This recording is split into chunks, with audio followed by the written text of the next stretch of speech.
This is a beautiful ribbon near-cut punch bowl. Some of the pattern glass collectors call this bridal rosette, but the Cambridge name is ribbon.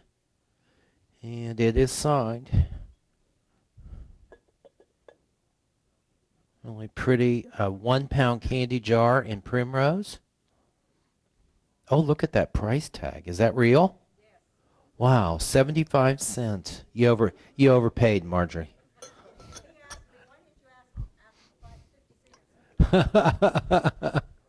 This is a Morgantown piece of stemware. The Morgantown Glass Company made a lot of pieces of stemware in this color, very reminiscent of Windsor blue.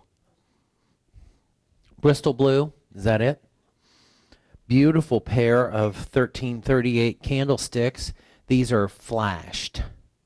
That's why the balls here in the middle are crystal. These were flashed by a lady in Massachusetts that did this for B. Altman's.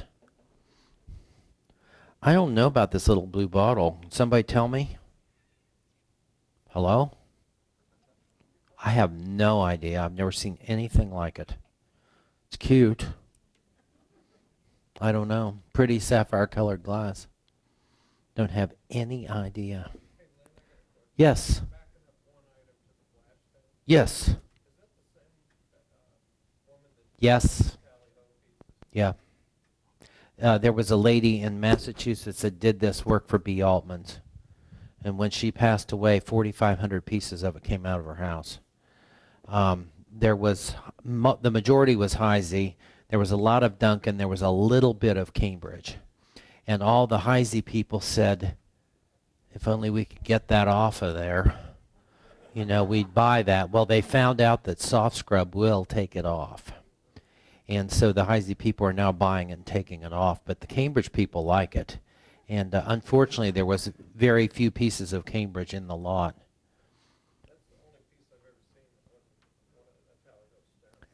There are some Mount Vernon and Stratford urn salts done the same way.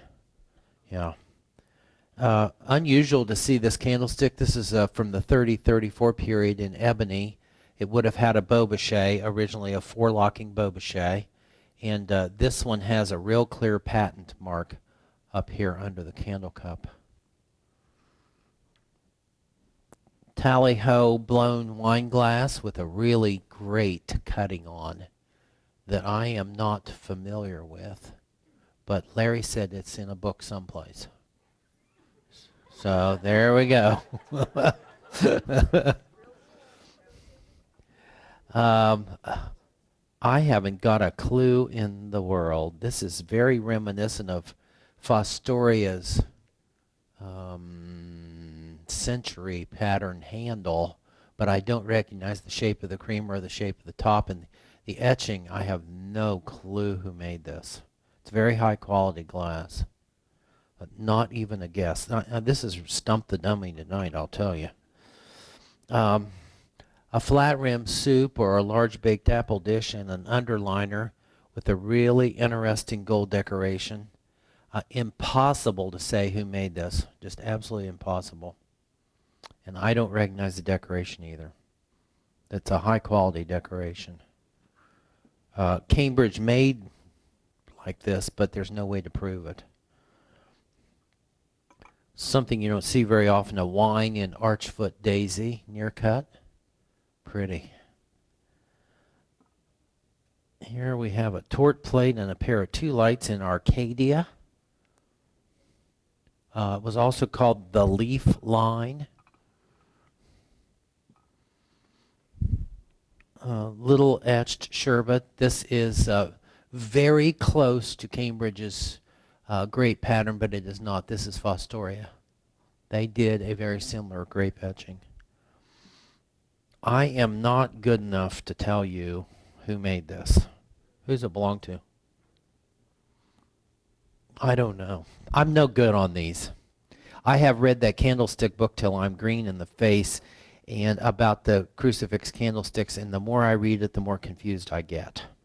The ones that are in the museum we know are Cambridge. The guy that wrote the candlestick book came in and critiqued them. and then he gave them to us.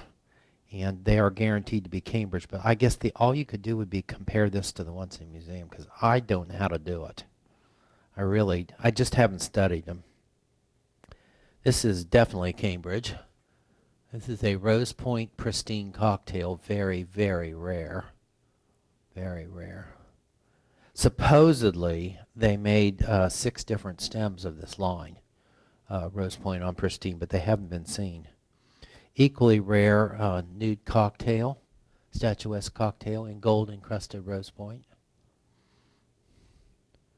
Wonderful, wonderful.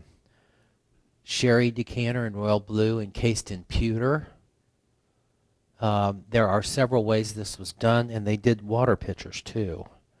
And these have a ring of grapes done in pewter around the foot. And they also did the ball top tumblers with the pewter grapes hanging on them. This is a Fenton fan vase. Doesn't look like Fenton, does it? Fenton made a lot of Depression era things in the 30s. It's a very unusual Caprice candlestick. It's sort of an offshoot of the 69, but David says it's probably an early 71, number 71 Caprice. It's quite unusual. The first ones have this opening here in them. The later ones do not have the shell foot, and they have a little medallion circle up here. Very, very unusual. A wonderful little, we wish it was Cambridge vase. It's U.S. glass with a beautiful enamel decoration. Slightly different size from the Cambridge one. 2 Cambridge Star goblets. Rock crystal. This is out of the Cambridge mold, but it was made by the Summit Glass Company.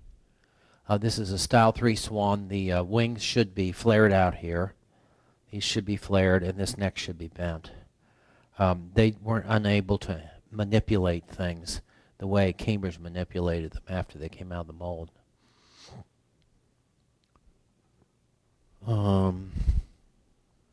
Crystal Everglades candlestick with a royal blue lily insert. Ivory Stratford dolphin candlesticks. Wonderful. Look how nice the color is. These always have a slight green tinge to them for some reason or other. This is a bowl that was made off of this line, checkerboard or ribbon, and it's shown in the 40 catalog. Beautiful, beautiful. This is one of those 52% lead crystal compotes with what I call the Waterford style cuttings. Cambridge made this. This is very expensive. They didn't run it very long. Beautiful glass. This is an unusual jar, I guess you'd call it. Shows up in the 27 catalog. It's etched in Rosalie. And an equally unusual aquaria or cylinder vase in light emerald gyro optic. It also shows up in the 27 catalog. This is some very strange sand carving. Don't know who did the sand carving.